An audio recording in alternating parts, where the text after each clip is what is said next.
Hello, I'm ThatTechyGuy, and I'm here to review the early 2015 MacBook Pro. The Apple MacBook line is great. MacBooks are the way to go for school, whether it be a MacBook Air, MacBook, or MacBook Pro. I've used the MacBook Pro Retina 13-inch for about a year of school. Here's a rundown of the pros and cons. Great battery life. The best thing about using this MacBook Pro for school is the battery life. Compared to other computers that the school lends out, the MacBook Pro is worth every penny when it comes to battery life. There's so many students that have to charge their computer in about an hour or two into the day, but not me. Apple sports that has a 10-hour battery life, but I am usually able to squeeze out about 7 to 8 hours depending on what I'm using the computer for. If I'm just typing up papers, probably about 9 hours of battery. If I'm playing games, maybe 4 to 5 depending on the game. However, when connected to a Dell 27-inch display, the battery life lasts longer than I expect. I can use it on the display for about 5 to 6 hours without needing it to be plugged in. Keep in mind that I use Apple's Bluetooth Magic Mouse with the 27-inch display, so Bluetooth will be sucking battery life as well. All in all, the MacBook Pro's battery life is one that competitors should strive for. My MacBook Pro is the lower end model, a 2.7 GHz Intel i5, and it performs very well. Even if after about a year and a half, it's pretty fast. I've never had any problems with website slowdown or the spinning wheel of death. Opening and closing applications are fast, and any activities that you normally do on a daily basis are fast. Even while having multiple applications open, the MacBook runs well. While on the 27-inch display, there is no noticeable lag while having tons of applications open. For a basic work computer, the MacBook Pro is perfect. Inclusion of multiple ports. Another great reason to buy this MacBook Pro, compared to the new 2016 MacBook Pros, is just how many ports it has. The new MacBook Pro has 4 USB-C ports and a headphone jack. That's it. This MacBook has ports galore. I can plug my iPhone into my MacBook to back it up without a problem. I can show off anything on my MacBook to my family on the TV because of the HDMI port. I can load photos and videos from my regular camera because of the SD card slot.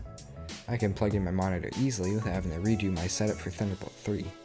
If you want to do any of these on the new MacBook Pros, you'd have to buy special adapters. These just add to the especially pricey price point. Perhaps the best and most important, the MagSafe 2 charging port. Compared to the new MacBook Pros, I can accidentally kick my charger out of the computer all I want. The new MacBook uses USB-C charging, so the charger is really tight. If you accidentally rip out the charger of the new MacBooks, there's a way higher risk that either the port will damage or the charger will pull the laptop down. This MagSafe charger is designed so that this exact situation can be avoided.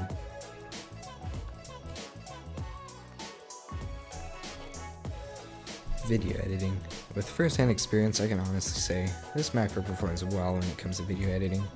Obviously, the newer 2016 MacBook Pros or even the new iMacs outperform it by a long shot, but this computer can still crunch out video. I'd recommend it to dabbling amateurs, but for professional use, a newer iMac or MacBook Pro would be ideal.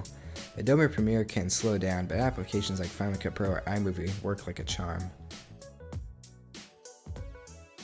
After I've talked up the MacBook Pro so much, it's time to discuss some of the inconveniences I've had.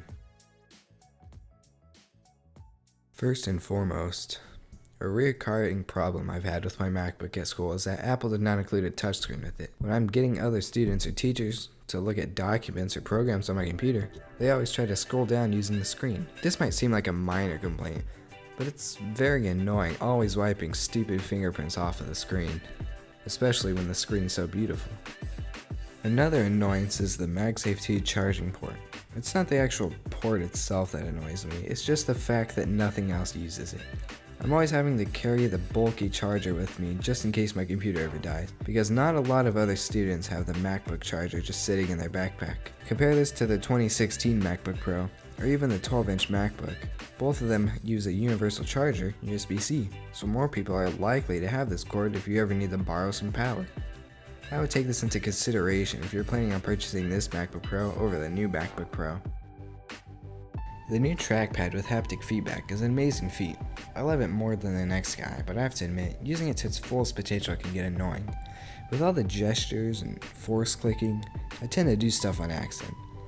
For example, if I'm ever trying to scroll down on a web page and I accidentally put my ring finger while I'm scrolling on the trackpad, it'll bring me to a whole different page. And this can be really annoying, especially when I'm reading something. Or, if I'm scrolling down the page and I accidentally veer a little to the right, it'll take me back a page. So when I'm reading, I'll just lose my spot. I can't tell you how annoying it is to have that happen when you're in the middle of reading something for school. Sadly, the MacBook Pro has let me down when it comes to gaming.